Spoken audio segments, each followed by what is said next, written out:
சரணடைய வந்தோம் அம்மா. செவ்வாடை சக்தியம்மா சித்தர் பீட தத்துவம்மா சந்ததி நிம்மதி பெற வந்தாயம்மா.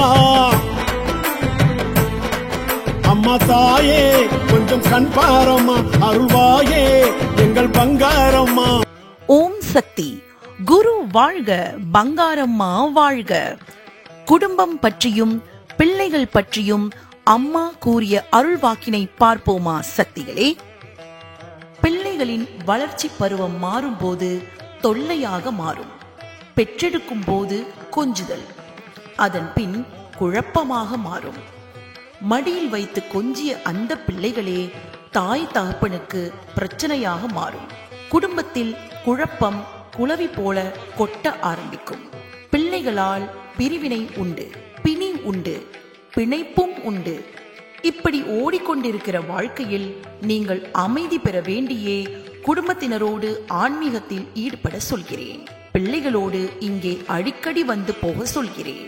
உங்கள் பிள்ளைகளையும் ஆன்மீகத்தில் ஈடுபட வைக்கிறேன். எனவே ஒவ்வொரு முறை ஆலயம் வரும்பொழுதும் உங்கள் பிள்ளைகளை உங்களுடன் அழைத்து வாருங்கள். அம்மாவின் அருளினை பெறுங்கள். ஓம் சக்தி.